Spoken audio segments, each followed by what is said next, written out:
Olá! Hoje a gente vai voltar para um momento simplesmente fascinante. Lá em 1961, foi quando um grupo de cientistas fez uma coisa que parecia pura ficção científica.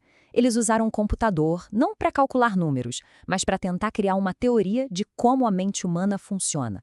Vamos mergulhar nessa história. Bom, para começar, vamos pensar numa pergunta que parece simples, mas não é. O que exatamente acontece na nossa cabeça quando a gente está resolvendo um problema?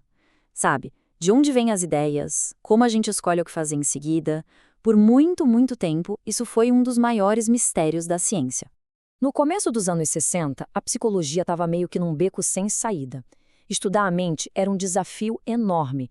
E para a gente entender o porquê, a gente precisa olhar para as duas principais correntes de pensamento da época que viviam um verdadeiro impasse. Olha só que dilema. De um lado, tinha o pessoal do gestaltismo. Eles queriam investigar as coisas mais legais, sabe? Criatividade, pensamento complexo, o filé mignon da mente. O problema é que eles não tinham ferramentas muito rigorosas para isso. Do outro lado, tinha o behaviorismo, que era o oposto. Tinha métodos super precisos, científicos, mas só aplicava isso em problemas mais simples, tipo memorizar listas. Então ficava aquela escolha: estudar o que era importante, mas sem muito rigor, ou estudar coisas mais simples, mas com todo o rigor do mundo. E por causa desse impasse todo, o processo de pensar, o mecanismo por trás de um eureka, continuava sendo um território que a ciência não conseguia entrar. A mente era literalmente uma caixa preta. Ninguém sabia direito o que acontecia lá dentro. Mas aí surgiu uma nova ferramenta que mudou completamente as regras do jogo. Uma ferramenta que permitiu a cientistas, pela primeira vez, dar uma espiada dentro dessa caixa preta. A grande virada de chave foi a percepção de que o computador não era só uma supercalculadora. Ele era um dispositivo manipulador de símbolos. O que isso quer dizer? Quer dizer que ele podia ser programado para trabalhar com qualquer tipo de informação. Palavras, regras, conceitos, exatamente como a nossa mente faz.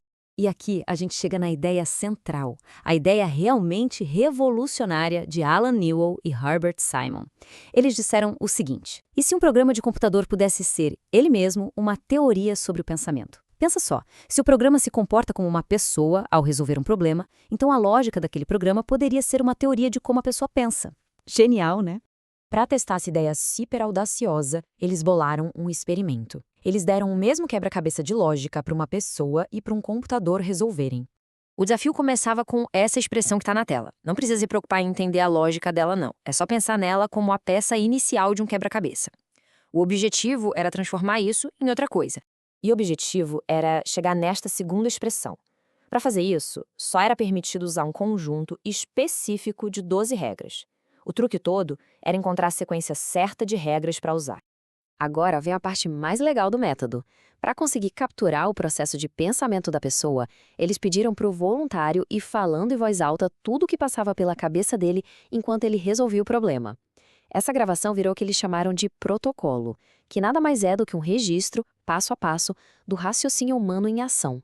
E do lado da máquina? Bom, do lado da máquina a gente tinha o herói dessa história, um programa de computador com um nome bem ambicioso, General Problem Solver, ou GPS, o Resolvedor Geral de Problemas.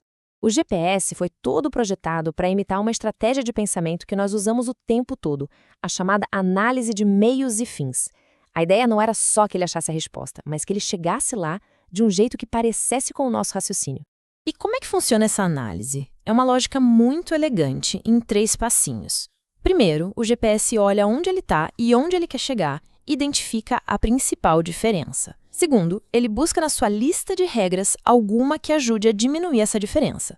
E terceiro, ele aplica a regra. Daí para frente, é só repetir o processo até o problema estar resolvido. Simples e poderoso. Esse fluxograma aqui é muito interessante porque ele é basicamente um mapa de como o GPS pensa. Ele mostra como o programa organiza seus objetivos.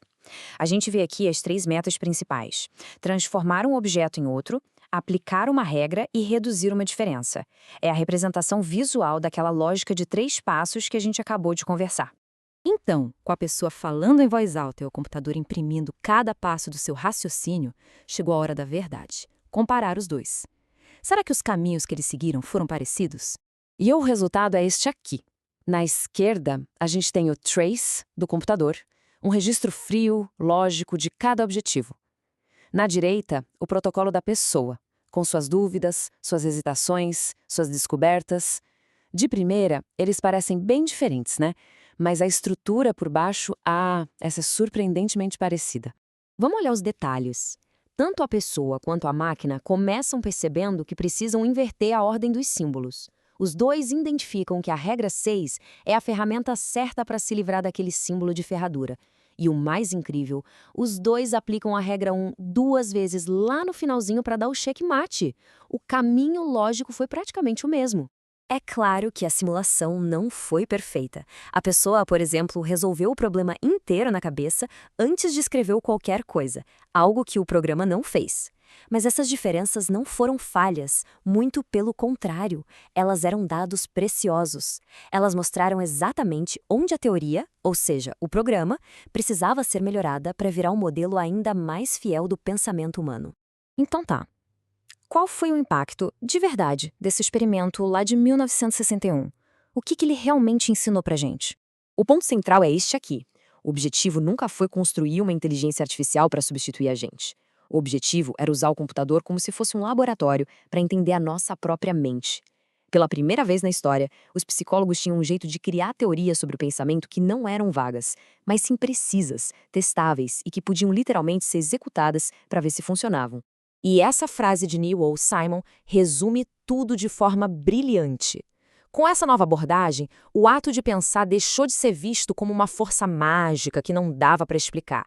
Ele se tornou um processo de manipulação de informação, um processo que, pelo menos em princípio, podia ser compreendido. E isso nos deixa com uma pergunta para a gente ficar matutando. Se os processos lógicos que a gente usa para resolver problemas podem ser replicados por um programa, o que isso diz sobre a natureza da nossa própria consciência? Afinal de contas, o que é o pensamento?